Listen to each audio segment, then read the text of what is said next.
നിവിൻ പോളിയുടെ cinema release ആവുകയാണെങ്കിൽ മനസ്സിൽ അറിയാതൊന്നും ആഗ്രഹിക്കും ഈ സിനിമ ഒന്ന് ഹിറ്റ് ആവണേ, ഒന്നാൾ പ്രതീക്ഷിച്ച പോലെ ഒന്ന് വർക്ക് ആവണേ എന്നൊക്കെ ഒന്ന് മനസ്സിലൊന്ന് അറിയാതെ ആഗ്രഹിച്ചു പോട്ടോ. അതുപോലെ തന്നെയാണ് ഞാൻ ഇന്ന് റിലീസായ സർവമായ സിനിമ കാണാൻ പോകുമ്പോഴും ആഗ്രഹിച്ചത്. സിനിമ കണ്ടു കഴിഞ്ഞപ്പോൾ എനിക്ക് ഭയങ്കര സന്തോഷമായി. ഭയങ്കര ലൈറ്റ് വെയ്റ്റ് ആയിട്ടുള്ളൊരു നല്ല സിനിമയാണ്. ഒന്നും ഓവറായിട്ടില്ല, എല്ലാം കറക്റ്റ് മീറ്ററിൽ നല്ലൊരു സിനിമ.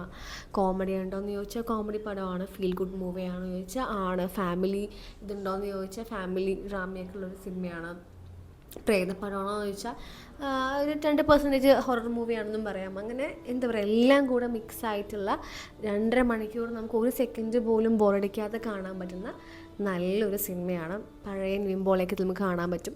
ചിലപ്പോൾ വേണമെങ്കിൽ ഇതിൻ്റെ ലാസ്റ്റ് ക്ലൈമാക്സ് വേണമെങ്കിൽ ചിലപ്പോൾ കുറേ പേർക്ക് വർക്കാവില്ല. പക്ഷേ എന്നാലും അങ്ങനെ എനിക്ക് കൊടുക്കാൻ പറ്റുള്ളൂ. അത് നല്ലൊരു സിനിമയാണ്. നമ്മുടെ സമ്മറയും ബദ്ലയും പോലെ കുഞ്ഞിതൊക്കെ വെച്ചിട്ടുള്ളൊരു നല്ല ക്ലൈമാക്സ് ആയിട്ടാണ് എനിക്ക് തോന്നിയത്. എന്തായാലും തിയേറ്ററിൽ പോയി തന്നെ സിനിമ കാണാൻ, ഒന്നും ഓവർ എക്സ്പെക്റ്റ് ചെയ്യാതെ പോയിട്ട് നല്ലൊരു സിനിമ കാണാമെന്നൊരു മൈൻഡ് സെറ്റിൽ പോയി കഴിഞ്ഞാൽ ഇതിനൊന്നും ഇതാവാനില്ല. നല്ലൊരു സിനിമയാണ്.